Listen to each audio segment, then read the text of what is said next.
Tu vas t'offrir à Dieu ce soir, au-delà de tes prières, au-delà de tes requêtes. Dieu veut que tu puisses t'offrir à lui ce soir. Ton corps, ton âme, ton esprit. Prions au nom de Jésus.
Yarabashaya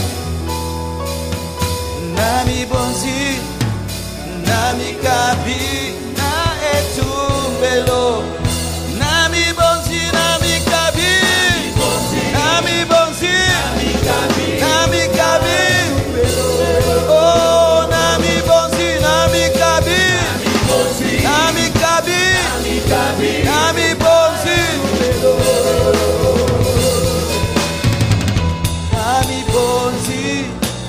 Nami kabi na etumbelo Zambe swangae Nami bonzi Nami kabi na etumbelo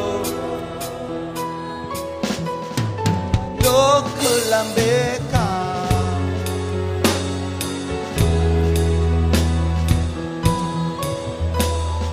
Lokulambeka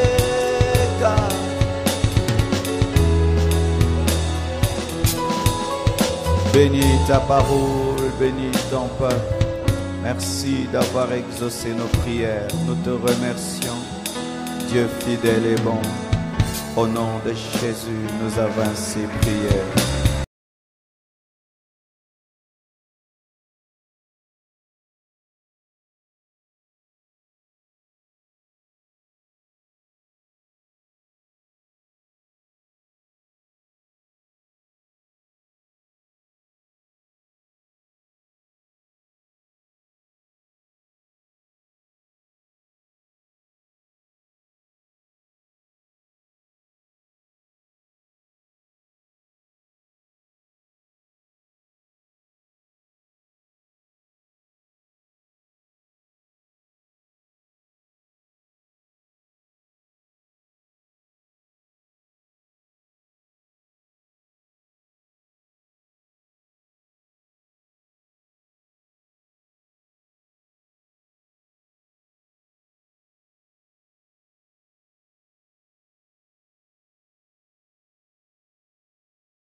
2, 3.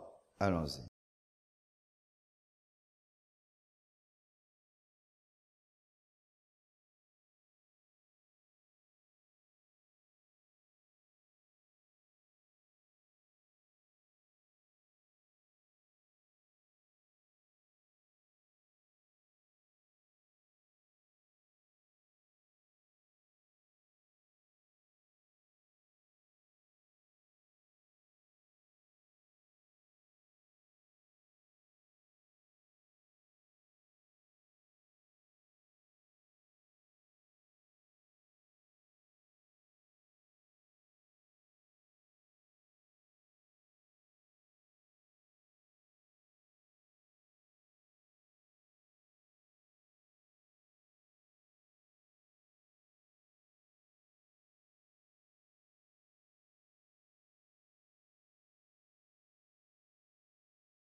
que sans le paiement de la rançon, la libération est impossible dans le domaine de la rédemption. Amen. C'est encore la délivrance de celui qui est esclave. Amen. Celui qui est esclave, c'est la rédemption, c'est la délivrance de celui qui est esclave ou la délivrance de celui qui est devenu prisonnier à cause d'une dette. La délivrance de celui qui est devenu prisonnier à cause d'une dette, on appelle cela rédemption. Amen. Vous avez saisi la définition? Le rachat, la délivrance de celui qui était prisonnier à cause d'une dette, acheter 2 fois le paiement d'une rançon pour la libération d'un prisonnier. Voilà. Chaque fois que Dieu veut faire une chose, Dieu travaille toujours avec des ombres. Dieu est un grand pédagogue. Avant de manifester quelque chose, il manifeste d'abord son ombre et puis il montre la réalité parce qu'il aimerait que l'homme puisse comprendre. C'est ce qu'on fait aussi à l'école maternelle. On ne commence pas directement avec des équations compliquées, x, z, cosinus, sinus, mais c'est 2 pains plus 4 pains, ça fait 6 pains, 2 pommes plus 3 pommes, ça fait 5 pommes.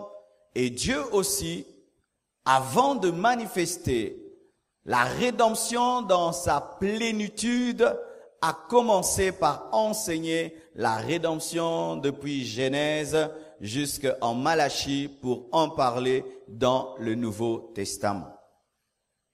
Il y a quelqu'un qui déjà, je ne dis pas trop dans l'Ancien Testament dans le sens qu'il était sous l'alliance mosaïque, mais Job, on nous parle de lui dans l'Ancien Testament, mais sachez que le livre de Job a existé même avant le livre de Genèse. Amen.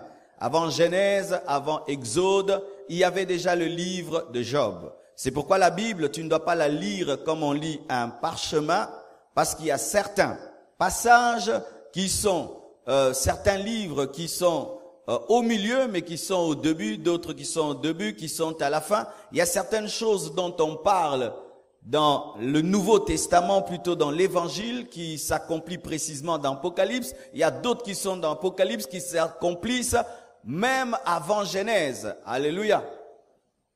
Et voilà. Job dit quelque chose. Il dit, mon Rédempteur se lèvera le dernier. Mais là, il n'y avait même pas Jésus-Christ. Il n'y avait même pas de sauveur. Il n'y avait même pas la loi du Goël, parce que la loi du Goël est venue avec Moïse dans Lévitique, mais il parle déjà de rédempteur. Quelle dimension de révélation. Amen. Hein? Quelle dimension de révélation où il dit, mon Rédempteur se lèvera le dernier sur la terre, alors qu'il n'y avait même pas de prophétie sur la mort de Jésus-Christ. Amen. Hein? Car la prophétie sur la venue de Jésus-Christ a commencé dans Genèse, lorsque la Bible dit au serpent, la postérité de la femme t'écrasera la tête et toi tu lui mordras le talon. Mais Job déjà prophétise qu'un Rédempteur viendra. Ça, c'est formidable. Donc Job n'était pas seulement un homme qui craignait Dieu, c'était aussi un prophète. Amen. Job était un prophète de Dieu, car il a pu parler de l'œuvre de la croix alors même qu'il n'y avait pas de prophétie sur la descendance d'Abraham. Vous comprenez ce que je dis? Alléluia. Job dit, dans Job 19, verset 5, pour ceux qui ne connaissent pas le verset, « Mais je sais que mon Rédempteur est vivant et qu'il se lèvera le dernier sur la terre. » Il y a encore une autre ombre de la rédemption dans la Bible, c'est la délivrance de Lot par Abraham. Abraham avait un neveu qui s'appelait Lot. Dieu appelle Abraham à quitter sa patrie et il sort avec son neveu sans la permission de Dieu. Et tant que Lot était à côté d'Abraham, la promesse de Dieu ne s'accomplissait pas parce qu'Abraham était appelé, malgré sa vieillesse, à engendrer un fils dans sa vieillesse. Mais tant que Lot était là, Abraham n'avait pas d'enfant. Et la Bible nous dit que Dieu a permis, parce que lorsque tu ne comprends pas que tu dois te séparer d'une personne, Dieu crée des problèmes. Et Dieu a permis que leur richesse et leur abondance puissent faire que leurs travailleurs puissent commencer à se chamailler. C'est alors qu'Abraham dira à Lot, son neveu, de se séparer. Lot ira dans la plaine à côté de Sodome et Gomorrhe, et dans les années qui ont suivi, il y a eu une guerre et Lot s'est retrouvé dans cette guerre qui avait frappé Sodome et Gomorrhe et il avait été amené prisonnier, esclave. C'est alors qu'on le dira à Abraham. Abraham va armer ses meilleurs soldats, ses meilleurs militaires pour aller combattre afin de libérer Lot. Amen. Il était le proche parent. Amen. Il est allé combattre pour Lot et il l'a libéré. Et lorsqu'il libère Lot, écoutez la parole du roi de Sodome, il lui dit, donne-moi, prends les biens, donne-moi les hommes. Et Lot et Abraham refusent. Il lui donne les biens, il lui donne le butin, la rançon, et il libère Lot. Amen. La délivrance de Lot par Abraham est une ombre de l'œuvre de la croix. Ce qui fait que dans ce contexte, c'est Abraham qui est le type de Christ. Amen. Car Jésus-Christ dans la Bible se révèle par des types, Il y a des hommes qui se sont comportés dans l'Ancien Testament comme étant des types de Christ, comme étant des personnes qui devaient révéler au monde ce que le Fils de Dieu devait faire. Et la délivrance de Lot est une ombre de la rédemption parce que Lot a été libéré par son proche parent qui a payé une rançon, refusant le butin et ne prenant que les hommes. Amen. Amen. Voilà encore une autre image, une autre ombre plus précise de la rédemption. C'est la sortie d'Israël de l'esclavage. Dieu a dit à Abraham que ta postérité sera pendant 400 ans esclave. Et la Bible nous dit qu'ils se sont retrouvés esclaves. C'est terrible. La Bible s'accomplit lorsque même tu ne le penses pas. Jacob et ses fils sont affamés et alors ils vont chercher la nourriture en Égypte. Pour eux, ils ne sont pas allés pour accomplir la prophétie d'Abraham. Ils sont allés pour chercher la nourriture. Et Dieu élève Joseph en Égypte, qui reçoit très bien ses frères, qui reçoit très bien son père et qui les met à Goshen. Et tout va bien pour eux jusqu'à ce que le pharaon qui connaissait Joseph meurt. Et lorsqu'est venu l'autre pharaon qui ne connaissait pas Joseph, il a commencé à maltraiter Israël. C'est alors que la prophétie que Dieu avait donnée à Abraham, que ta postérité fera 400 ans d'esclavage dans une nation étrangère, a commencé à s'accomplir. Et d'ailleurs, ils ont fait plus de 400 ans. Ils ont fait 430 ans, car la prophétie peut être donnée avec un temps fixé, mais si toi qui as la prophétie, tu es distrait et tu ne sais pas t'harmoniser au temps de Dieu, la prophétie s'accomplit en retard. Amen. Et la Bible nous dit même qu'ils étaient restés prisonniers parce que l'iniquité des Amoréens et des Jébusiens n'avait pas atteint son comble, parce que Dieu, au travers de la sortie d'Israël de l'Égypte, voulait punir aussi d'autres nations païennes et idolâtres au travers de leur sortie. Alléluia. Alors la Bible nous dit que Dieu suscite Moïse. Moïse est né dans la maison et a grandi dans la maison de Pharaon. Il a fait 40 ans dans le désert. Il est revenu afin de libérer le peuple. Il a fait beaucoup de miracles. Il a changé l'eau en sang. Il a changé la lumière en ténèbres. Il a prié, des sauterelles sont venues, des poux sont venus. Tellement de choses sont arrivées, mais rien n'a pu libérer Israël. Dis à ton voisin, rien n'a pu libérer Israël. Ils étaient esclaves. Amen. Esclaves. Ils se sont vendus que pour la nourriture. Ils sont allés chercher la nourriture et voilà qu'ils se retrouvent esclaves. C'est alors que Dieu dit qu'il va frapper les premiers-nés en Égypte, tous les premiers-nés, même les premiers-nés en Israël, sauf si on met sur les portes, le linteau des portes, le sang d'un agneau. Israël avait la révélation pour protéger les premiers-nés, mais les Égyptiens ne l'avaient pas.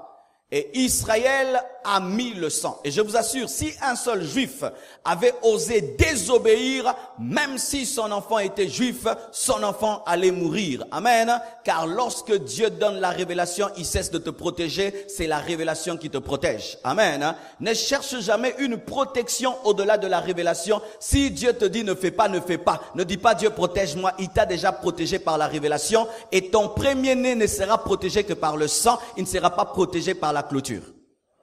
Alléluia. Et voilà maintenant qu'ils mettent le sang sur le linteau. L'ange de la mort passe et il tue tous les premiers-nés en Égypte, même dans la maison de Pharaon, mais aucun fils aîné, même les fils aînés d'un chien juif n'est pas mort. Alléluia. C'est alors que Pharaon prit de terreur. Vois ce Dieu puissant, capable de sélectionner et de tuer même les premiers-nés du Pharaon, décide de le laisser aller. Ils ont été libérés parce que il y a des agneaux qui ont payé leur sang pour leur rançon. Alléluia. La rançon pour Israël, afin qu'ils puissent sortir de l'Égypte, c'était la mort des animaux et c'était le sang des animaux qui préfigurait celui qui était le véritable agneau de Dieu, Jésus-Christ de Nazareth, et qui lui aussi allait mettre son sang, non pas sur des linteaux faits de bois, mais sur une croix en bois, afin de sauver l'humanité. Et ainsi, ce n'est pas tout le monde qui doit prendre un sang, mettre sur le linteau, mais lui verse son sang et toi tu crois. Et même si tu n'étais pas là, ce qu'il a fait il y a 2000 ans t'atteint aujourd'hui. La sortie d'Israël de l'Égypte est une préfiguration de ta rédemption. Et là, bien-aimés frères et sœurs, le sang n'était pas répandu sur la porte du château du roi, mais était répandu sur les linteaux des portes des Juifs. Ce qui fait que je contredis et je ne crois pas que le sang de Jésus-Christ ait été versé au diable pour que nous soyons libérés, parce que le sang n'a pas coulé, alléluia, sur les linteaux des portes du Pharaon pour qu'Israël soit libéré, mais c'était sur les linteaux des portes des Juifs, et cela a eu des répercussions dans le camp de Pharaon. C'est pourquoi lorsque les gens disent que Jésus-Christ nous a rachetés et on pense qu'il est allé faire une transaction avec le diable, il n'a pas le temps de faire une transaction avec le diable. Le diable est trop petit. Ah, j'ai commencé à vibrer. Tu n'as pas intercédé pour moi. Alléluia. Le diable est trop petit pour que Dieu puisse traiter avec lui. Je vais t'expliquer en soi pourquoi est-ce que Dieu n'a pas traité avec le diable à la fin. Alléluia. Lorsque tu parles de la Pâque juive est une préfiguration de ta rédemption, car Jésus-Christ est le véritable agneau sans tache. Alléluia. Immolé pour nous. Amen. Voilà encore une autre ombre de la rédemption dans la Bible, la culture du Goël. En Israël, il pouvait arriver qu'un juif, ayant faim et étant devenu pauvre, puisse aller auprès d'un étranger riche et se faire esclave. Il dit, je veux travailler pour toi et j'ai rien, je deviens seulement ton serviteur. Mais lorsqu'il pouvait devenir le serviteur d'un étranger riche, il y avait une loi qui permettait sa libération. Voici, il était permis à son oncle, au fils de son oncle ou à un proche parent riche d'aller auprès de cet étranger, de lui payer l'argent afin de libérer le juif.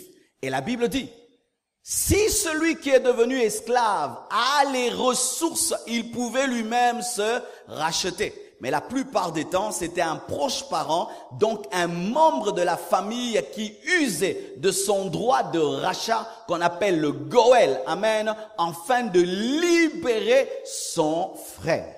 Amen. Voilà. Naomi a une belle-sœur qui s'appelle qui? Ruth. Ruth est Moabite. Vous savez d'où sont venus les Moabites? Les Moabites sont une nation maudite parce qu'ils proviennent des relations incestueuses de Lot avec ses filles. Lorsque Lot et ses filles sont sortis de Sodome et Gomorrhe, les filles ont dit, il n'y a point d'homme autour de nous. Enivrons notre père et couchons avec lui afin de lui donner une descendance. Et ces deux filles ont fait cela. C'est ainsi que sont nés les Moabites et les Ammonites, des peuples de malédiction, parce qu'ils sont nés de l'inceste. Et si tu es dans les Kinchuiri, il faut sortir de là, tu auras des Ammonites et des Moabites. Alléluia. Alors Naomi rentre avec Ruth en Israël, mais pauvre, sans rien du tout, alors qu'elle était la femme d'un homme riche. Et lorsqu'elle rentre, elle demande à sa belle-fille de travailler dans un champ, et c'était le champ de Boaz, qui était un homme riche. Et la Bible nous dit que Naomi donne des stratégies même à Ruth pour que Boaz l'épouse. Ruth va dormir aux pieds de Boaz. Et on découvre par la suite que Boaz était un proche parent de, pas Ruth, mais un proche parent de Naomi. Et ainsi, Ruth est connectée à Boaz par Naomi parce qu'elle est la belle-fille de celui qui est de la famille de Boaz. Et Boaz aime Ruth et veut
crois et crois et crois et crois. Dans le sacerdoce d'Aaron, il fallait porter des choses pour être sacrificateur. Mais dans le sacerdoce de Jésus-Christ, on n'a pas besoin de porter un habit pour être sacrificateur. Si seulement tu crois en Jésus-Christ, tu es greffé et tu deviens aussi un sacrificateur. C'est pourquoi, bien-aimés, toutes les complications qu'on nous amène dans l'Ancien Testament, c'est la même maladie qui a attrapé l'église de Galate, où on leur dit, Galate, Galate, qui vous a ensorcelé? Vous avez commencé en esprit, vous finissez dans la chair. Ils ont commencé dans la foi, ils finissent dans la loi, où il se complique des choses. Give me amen. Tu n'as même pas besoin d'aller au Jourdain pour être baptisé. Fais-toi baptiser ici à Angile et tout va bien. Tu n'as même pas besoin de l'huile qui vient de Jérusalem pour avoir l'onction. Prie dans ta chambre, tu as l'onction. Dites amen. Tu n'as même pas besoin d'aller prier dans le tombeau de Jésus-Christ pour avoir l'onction. Prie à Mangengenge, dans ta chambre, tu as l'onction. Tu n'as même pas besoin d'aller visiter Israël. Oui, dans le christianisme, il n'y a pas de lieu saint.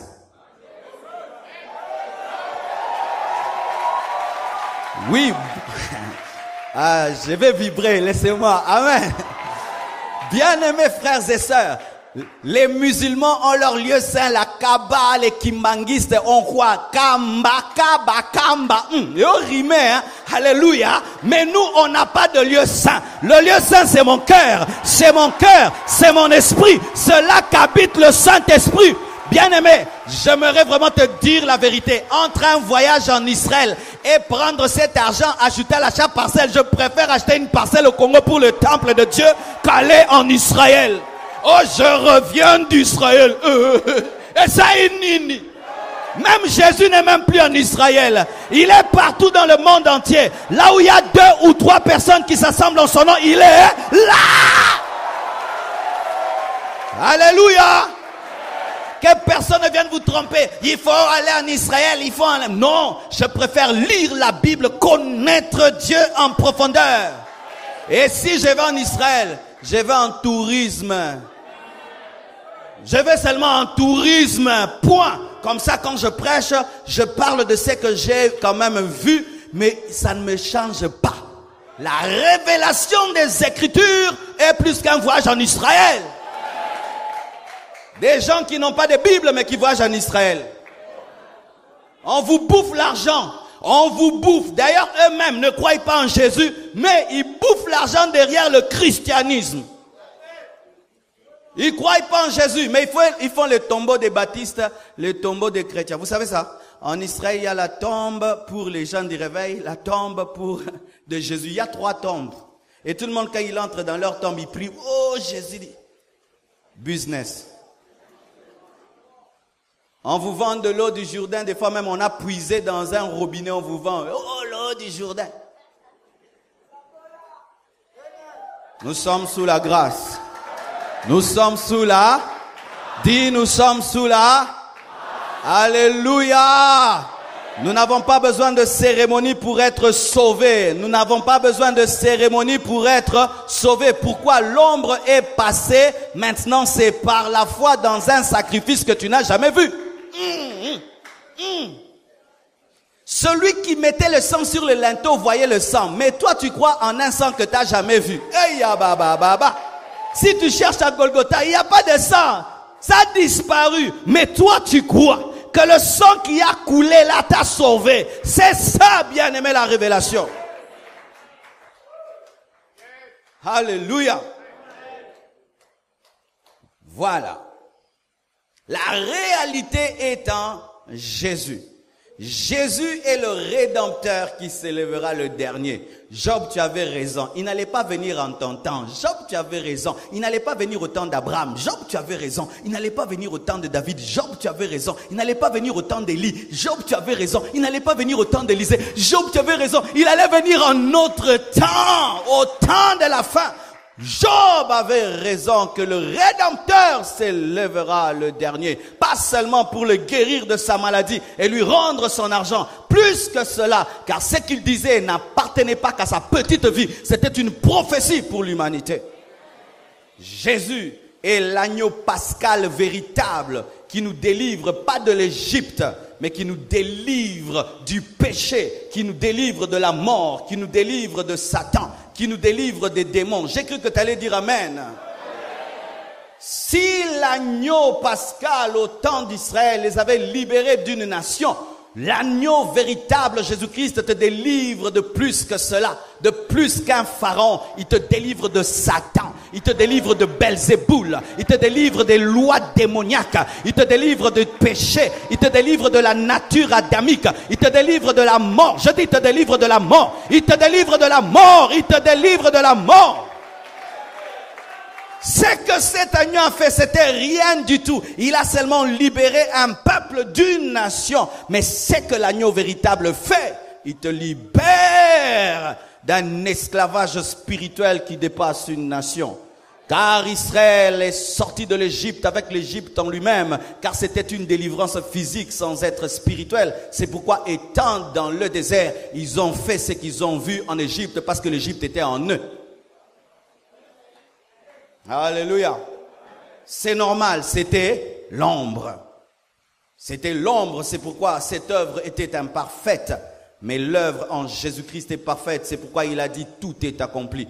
L'agneau pascal des Juifs n'a pas dit tout est accompli, mais Jésus, l'agneau de Dieu, celui que Jean-Baptiste a présenté disant, celui-ci est l'agneau de Dieu. Lui, il a dit tout est accompli avant de mourir. Pourquoi? Il est le véritable rédempteur et le parfait rédempteur. Jésus-Christ est l'agneau pascal véritable qui nous délivre de l'Égypte véritable et du Pharaon véritable. Jésus-Christ est le Père d'Abraham qui libère ses frères. Amen. Jésus-Christ a beaucoup d'attributs. Il est à la fois le Créateur parce que rien de ce qui a été fait n'a été fait sans la parole. Il est aussi notre grand frère parce qu'il est le Fils de Dieu et nous sommes les fils de Dieu. Il est aussi notre Père parce qu'il nous a engendrés. Il est aussi notre mari parce qu'il nous a épousés. Jésus est un mari, époux, grand frère, créateur, papa. Étant donné qu'il est ton père, c'est un proche parent qui peut te libérer. Étant donné qu'il est ton grand frère, c'est ton proche parent qui peut te libérer. Étant donné aussi qu'il est ton mari, il est un proche parent qui peut te libérer. Donc que ça vienne de gauche, du nord, du sud, de l'ouest à l'est, il a tout le pouvoir de Goël afin de t'accorder la rédemption parce que il est ton proche parent. Et entre toi et lui, il n'y a pas un grand frère. Il est le premier-né de tous les ressuscités. Avant lui, personne. Alléluia. Ce qui fait, frères et sœurs, que Jésus a le droit juridique de t'accorder la rédemption parce qu'il est ton proche parent. Oh, il y a ça en famille, Nabino. Oh, donne-moi l'amen. Il est la réalité. Frères et sœurs, si Ruth, en épousant Boaz, est devenue la femme d'un riche qui lui a accordé la rédemption, Jésus-Christ est le véritable Boaz, qui a pris aussi des Moabites, l'église qui était dans le péché, et nous a amenés dans la gloire et nous a glorifiés. Bien-aimés frères et sœurs, acclamez le véritable Boaz. Le véritable Boaz, qui a épousé une femme étrangère. Le véritable Boaz, qui a épousé des Moabites. Parce que nous et toi, nous sommes nés dans le péché. Ruth est née dans le péché. Parce qu'elle avait des origines d'inceste. Toi aussi, tu es né pécheur. Car la Bible dit que tous ont péché, sont privés de la gloire de Dieu. Mais malgré que tu es Moabite, Boaz t'a épousé. Et Jésus-Christ est le véritable Boaz qui t'épouse malgré tes origines, qui t'épouse malgré ton passé, si seulement tu crois en lui. Ruth a dormi sur les pieds de Boaz, qui est le signe de l'adoration. Mais nous, nous faisons plus que dormir sur les pieds de Boaz. Nous croyons en Jésus-Christ de Nazareth et il nous épouse et avec lui, nous engendrons des convertis qui croient en lui. Si Ruth a engendré David, nous engendrons aussi des disciples de Jésus-Christ. C'est pourquoi il a dit, tout pouvoir m'a été donné au ciel et sur la terre, allez faire de toutes les nations des disciples. De la même manière que Ruth était appelée à engendrer David, toi tu es appelé à faire de toutes les nations des disciples. La rédemption, le Goël véritable, c'est Jésus qui te glorifie. Dit glorification. La glorification, c'est te prendre de ton humiliation et te faire parvenir à un niveau de gloire qui ne dépend pas de ta famille ni de tes origines. Ainsi, une Ruth peut rêver devenir l'ancêtre de Jésus-Christ et toi, tu peux rêver vivre éternellement à côté du Créateur du soleil. Mozikate. Écoutez, frères, si seulement Jésus nous apparaît dans sa gloire ici, nous tous on meurt, n'est-ce pas? Mais dans l'éternité, tu seras à sa droite sans brûler. Tu sauras doser cette présence sans qu'elle te tue. Pourquoi? Si le mari dégage trop d'onction, jamais sa femme ne peut être là. C'est ainsi que Dieu ferait que tu supportes sa présence afin que sa présence ne te tue pas. Mais cette promesse est faite à qui? À vous qui êtes faits de terre. À vous qui venez du péché, Dieu vous promet ça par la rédemption. Et bon, on a pengwa. Et bon, Congo pengwi sanga. Pas si pengwi sanga. Jamais. Jamais. Parce que je sais où je vais. Alléluia. Lorsque Ruth épousait Boaz, elle avait seulement la joie de sortir de l'esclavage, de sortir de ce travail monotone. Mais elle ne voyait pas qu'elle allait engendrer David et engendrer le Messie. Mais toi, tu as la grâce de voir ce que tu vas engendrer. Car lorsque tu lis l'Apocalypse, c'est ça ton futur. J'ai vu l'épouse, alléluia, avec une robe blanche, alléluia. Il est déjà révélé ce que tu seras, mais Ruth ne savait pas ce qu'elle sera. Mais malgré qu'elle ne savait pas, elle a cru aux paroles de Naomi. Toi aussi écoute les prédicateurs, écoute le Saint-Esprit qui est en train de te dire que ce mariage que tu as fait avec Jésus-Christ est merveilleux. De la même manière que Ruth a écouté sa belle-mère, toi tu as plus qu'une belle-mère, tu as le Saint-Esprit et tu as des prédicateurs remplis de l'Esprit qui te prêchent la vérité. Écoute. Alléluia. Oh, gloire à Dieu. La Bible, c'est le meilleur livre du monde. Amen. Oh, gloire à Dieu. Voici. Frères et sœurs, quand j'ai dit nous sommes libérés du péché, on a dit amen, mais c'est très profond. Le péché. J'ai pas dit les péchés, j'ai dit le péché. Le péché est différent des péchés. Le péché au singulier est différent du péché au pluriel. Le péché au singulier n'est pas une œuvre, c'est une nature. Le péché au pluriel, ce sont des actions. Mais c'est le péché au singulier nature qui engendre les péchés œuvres. Mais Dieu ne te libère pas d'abord des péchés, il te libère de ceux qui engendrent les péchés, l'industrie. Car si tu détruis l'industrie, tu détruis les bouteilles de l'industrie. Car si tu veux libérer le Congo de ces bouteilles de bière, ne va pas t'occuper des casiers. Occupe-toi seulement de la brasserie, tu la bombardes et ce sera fini. Et lorsque Jésus est venu t'accorder la rédemption, il t'a libéré de l'industrie appelée le péché qui produisait les péchés. C'est ainsi que depuis que tu es converti, tu cherches à produire les péchés, mais ça ne marche pas. Pourquoi? L'usine est déjà bombardée. Ayaba sakaraba. La rédemption. Mandara sayaba. J'entends quelqu'un qui me dit, comment ça se passe? Voici. Lorsque Jésus-Christ mourait à la croix, il était aussi en train de crucifier le péché qui est en toi sans avoir le péché. Et comment kokiko bomelo ka mutuna nkuta bota mita salamité wana nde mystère en Nzambe. Pour ceux qui a salité. Ya. Yoga. Oka lingala nde bimi. Ce qui a salité en avance, makamba batu babota mate, batona soki babota mi faut ba kufela bango lisusu. Yango fallait sili selao déjà va bota ma po azonga ta kufela yo. Hey. C'est pourquoi tu n'as pas besoin d'être là pour être sauvé parce que tu étais là même si tu n'étais pas né, parce que tu étais dans la pensée de celui qui allait te créer. Aïe, aïe, aïe, aïe. Oh, acclame le Seigneur. Oh, acclame le Seigneur. Mandalaba sitalababa shatalababa. Oh, gloire à Dieu.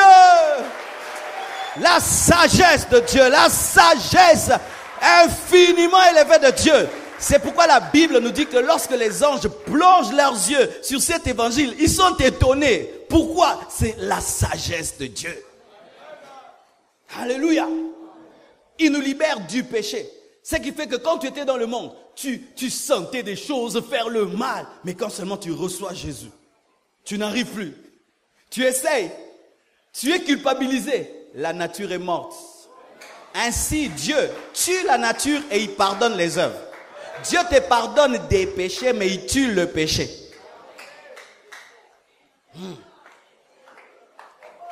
Le Goël, Jésus-Christ te libère du péché, mais il te libère aussi de la loi. Quand on dit la loi, souvent les Congolais ils aiment dire la loi est établie. C'est nous qui ajoutons toujours des choses. La loi est établie. La loi. La loi de Dieu est bonne. Mais une loi bonne donnée à des mauvaises personnes devient une servitude. C'est comme si tu dis à un enfant qui fait pipi au lit, si tu fais pipi au lit, je te tue. Tu l'as tué. Parce que tu n'as pas réglé.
et Ève ont péché. Adam et Ève, créés, étaient les princes de ce monde. Lorsque le diable est tombé sur la terre et qu'il a vu qu'on avait établi l'homme comme chef, connaissant Dieu, et sachez ceci, serviteur de Dieu, Satan n'a jamais été un païen.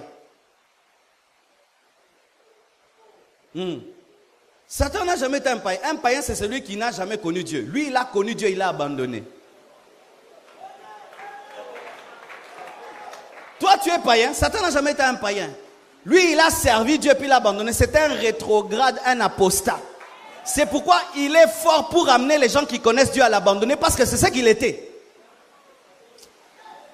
C'est pourquoi il attaque les serviteurs puissamment. Pourquoi? Lui-même était serviteur de Dieu. C'est pourquoi il attaque beaucoup les choristes. C'est parce que lui-même était choriste. N'est-ce pas que c'est difficile, choriste à Zamutamulim?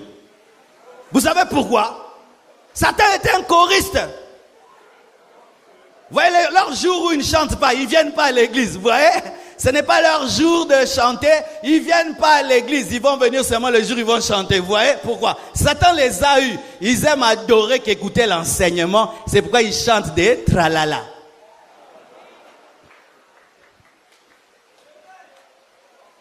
Satan maintenant savait que Dieu l'avait rejeté à cause du péché. Et il savait aussi que s'il amène l'homme à pécher, Dieu va le rejeter. Et il amène l'homme à pécher et Dieu rejette l'homme. Mais la différence, lorsque le diable est rejeté, il n'y a point une promesse de rédempteur, parce que le diable n'a pas de famille.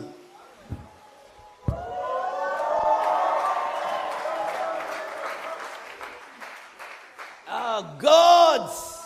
Mais quand il juge l'homme et la femme, il est maudit, mais il dit, tu engendreras avec des douleurs. Mais la postérité de la femme écrasera la tête du serpent. Quand on parle de postérité, c'est quoi? La famille. Là où il y a la famille, il y a rédemption. Mais le diable ne peut connaître de rédemption pour Azanaï, ni Aya, ni Leki. C'est pourquoi le salut des anges est impossible, parce qu'ils n'ont pas la capacité de voir un Goël.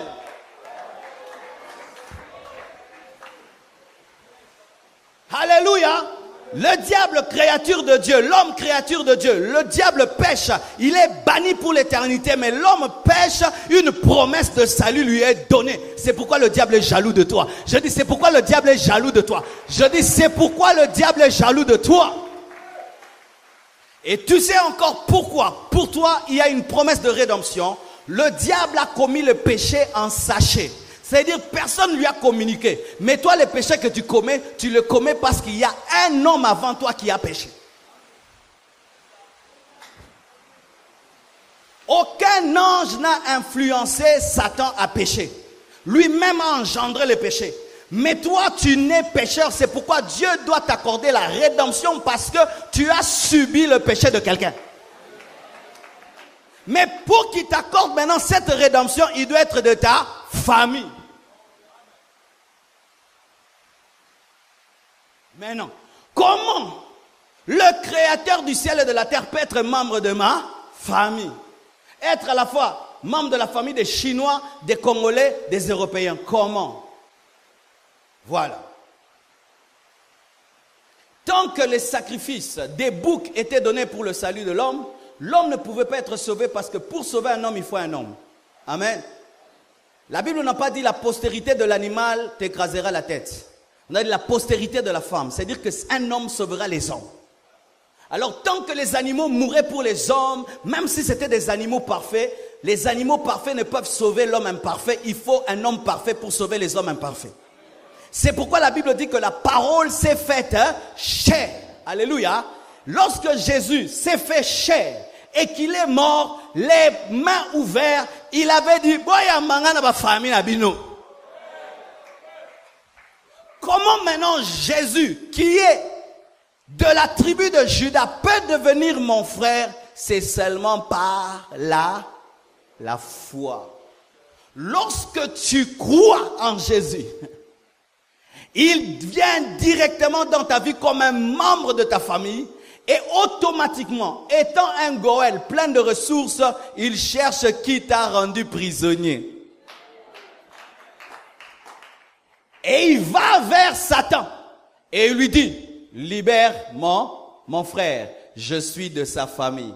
Si, frères et sœurs, on ne peut garder dans une prison un homme qui a un membre de famille puissant, on ne peut garder un chrétien dans la prison de Satan parce qu'il a Jésus-Christ comme proche parent. Quand est-ce qu'un membre de la famille ayant un goël puissant reste en prison? C'est lorsqu'il ne sait pas qu'on a déjà ouvert la porte, mais il reste dans la prison parce qu'il est habitué à la prison, mais la porte a déjà été ouverte et la dette a été payée. Ça veut dire quoi? Les chrétiens sont prisonniers du diable, non pas parce qu'ils ne sont pas délivrés, mais parce qu'ils ne savent pas qu'ils sont délivrés. Voilà. Tu dors la nuit et les démons viennent, ils t'encerclent, ils t'étouffent. Et toi, qu'est-ce que tu fais? Tu commences à pleurer. Quand tu pleures seulement, tu ne sais pas que tu as déjà connu la rédemption. Mais si tu te lèves, tu te fâches. Tu te fâches. Ezaba suka. Bosi makingo oyo. Na msibino. Mukolo bako zonga bako mona ngai. Ezaba suka. Tu vas entendre que quelqu'un est tombé malade dans la famille parce que tu connais ce que tu es devenu. Si nous avons la rédemption par la foi, la délivrance des démons c'est aussi par la foi. Oh, l'Esprit de Dieu me dit de vous dire une chose. Je ne suis pas contre les services de délivrance. Je l'ai fait beaucoup et j'ai fait agenouiller les gens, je chasse les démons crient, les vomissent. Mais il y a une maladie dans l'église, c'est qu'il y a des gens, tant qu'on ne l'a pas fait agenouiller et qu'il n'a pas encore vomi, il ne croit pas qu'il est délivré. Non, ce qui te délivre, ce n'est pas t'agenouiller, tu lèves les mains, on commence à dire au nom de Jésus. C'est le fait seulement que Jésus devienne ton proche parent. Oh, c'est le fait seulement que Jésus entre dans ta famille. Lorsque tu crois en lui, tu as reçu Jésus comme un proche parent qui a le pouvoir et le droit de te racheter. Voici. Lorsque Ruth était avec Boaz, elle est allée dire à Naomi, j'étais avec lui. Elle a dit, c'est ton proche parent, il va te racheter. Et elle dit, il ne dormira pas tant qu'il ne l'aura pas fait. C'est-à-dire, il sera pressé. Jésus est plus que Boaz. Il est plus pressé que Boaz de racheter, de libérer Ruth. Souvent dans nos têtes, nous pensons que Dieu aime nous délivrer, mais dans 20 ans, dans 30 ans, des démons. Non, il est pressé. Il est pressé. Il ne supporte pas que la femme qu'il aime puisse glaner. Un démon t'attaque, t'assaillit, te fait peur. Et tu penses que Dieu a une longue patience par rapport à lui. Non, il est pressé de t'en libérer et il t'a déjà libéré. C'est à toi de le croire. Alléluia. C'est à toi de le croire. Une fois que tu le crois, le droit qui est à toi devient effectif. Oh, gloire à Dieu. Voilà une précision encore. Dans le domaine de la rédemption, lorsque quelqu'un a une dette et qu'il est prisonnier à cause de cette dette ou qu'il s'est donné comme esclave, il faut payer une rançon et il est libéré. Mais personne n'a jamais pu payer ta rançon parce que cette rançon n'a pas été fixée par le diable ni par les hommes, mais a été fixée par Dieu. Et voici le prix de la rançon. Un sang parfait, un homme parfait. Et comme tu ne pouvais pas payer, et ta famille ne pouvait pas payer, et un ange ne pouvait pas payer, car un ange ne peut mourir pour les hommes, comme un agneau ne peut mourir pour les hommes, il faut qu'un homme meure pour les hommes, il fallait que Jésus-Christ vienne. Mais en venant, donner le sang, ce n'est pas une transfusion. Amen. Quand on parle du sang, ce n'est pas une transfusion, on parle de la mort. Celui qui donne le sang doit mourir. Il ne donne pas une goutte de son sang, mais il donne sa vie. Ainsi, dans la rédemption, le Rédempteur prend la place du captif et meurt à sa place afin que le captif soit libre. C'est pourquoi Christ est mort à ta place pour que toi tu sois libre. Mais comme il était un Rédempteur parfait, il avait le pouvoir et la ressource de ressusciter après 3 jours. tu as une dette, tu es prisonnier, je ne paye pas que l'argent et je suis en dehors de la prison. Non, Jésus a fait plus que cela. Il est entré dans la prison, il est resté dans cette prison pour que toi tu sois libéré. Et comme maintenant il avait assez de ressources, il a pu lui-même se sortir de là car il est permis de s'en sortir si tu en as les ressources et il est le seul qui avait les ressources de s'en sortir. Hein? Car il est permis de s'en sortir si tu en as les ressources. Ainsi, il peut te libérer et se libérer. Oh, une pierre deux coups, la sagesse de Dieu. Il te libère en prenant ta place et en mourant ta place, en versant son sang. Mais lui, il est différent des agneaux pascaux. Pascaux, hein? Pascaux. Lui, il peut ressusciter même si son sang est sur les linteaux. Aïe, aïe, aïe, tcha, tcha, tcha. Voilà à présent. On nous dit souvent, et même moi pendant un temps au début de ma foi, je croyais ça, que Jésus nous a rachetés auprès de Satan. Il y a même une chanson chrétienne, on dit, il nous a rachetés auprès de Satan. Tu entends ça, non? On entend des gens qui disent, Bandoki, vous n'allez pas m'avoir les sorciers, Jésus a payé ma dette. Mais dans sa tête, c'est quoi? Jésus a donné quelque chose aux sorciers de la famille pour qu'ils soient libres. Si Jésus donne son sang au diable, il va mourir. Il va brûler. Un sang qui parle. Plus que le sang d'Abel. Il ne peut pas. Parce que souvent nous oublions, Jésus-Christ, le Goël et le Rédempteur, c'est un sacrificateur. Le sacrificateur, il donne le sang où? Il donne le sang dans le lieu très saint. Et Jésus-Christ n'a pas utilisé le tabernacle de Moïse, il a utilisé le véritable tabernacle et il est allé dans le véritable lieu très saint, ce qui fait qu'il a versé devant qui? Le souverain sacrificateur au temps lévitique versait le sang devant la Shekinah, qui était une manifestation que de la gloire de Dieu, mais Jésus a versé devant le Père son propre sang, il n'a pas versé devant le diable. Mais comment maintenant? C'est Satan qui t'attaque, mais Jésus verse le sang devant le diable. Maintenant, pourquoi est-ce que Satan te libère? Vous comprenez, gars? Les juristes, ça n'a presque pas de sens, non? Satan te lie, et puis au lieu que Jésus vienne auprès de lui donner le prix de la rançon, non, lui va auprès du Père, et c'est là-bas qu'il verse son sang, mais toi tu es libéré. Vous savez pourquoi? Parce que Satan t'a lié, non pas sur base de sa loi, il t'a lié sur base de la loi de Dieu. À côté, il m'a tout.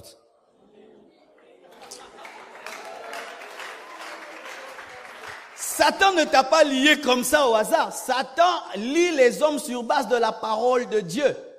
Il a dit à l'homme, tu ne toucheras pas à l'arbre de la connaissance du bien et du mal et tu mourras.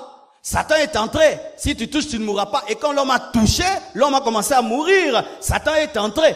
Comme Satan est entré dans ce qu'est à Dieu, Dieu finit les choses avec son propre fils et directement Satan vit les conséquences parce que l'homme a subi les conséquences de la parole, pas les conséquences de Satan. Oh, c'est pourquoi toi arrange seulement avec Dieu, le diable va subir. Ah, arrange avec Dieu, le diable va subir. Toi arrange avec Dieu, le diable va subir. Je donne un exemple.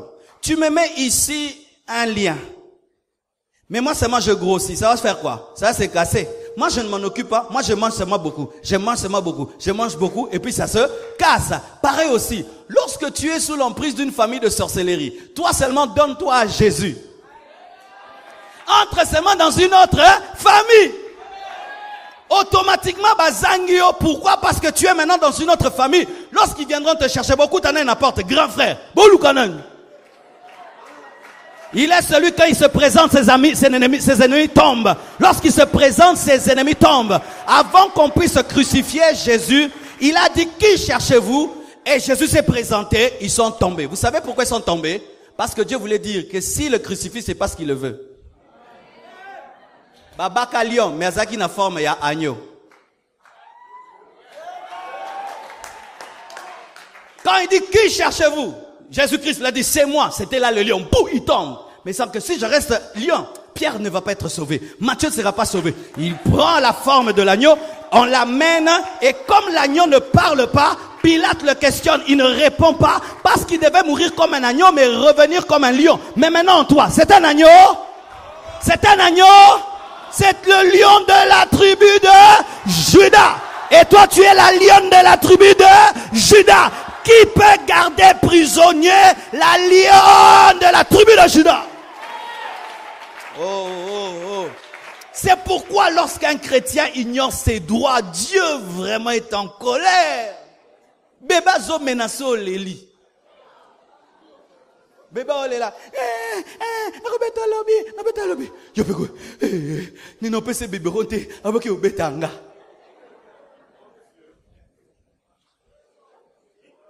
La Bible dit que la postérité de la femme t'écrasera la tête. Satan a sa tête écrasée. Si quelqu'un qui a une tête écrasée, à Canelio, au sein.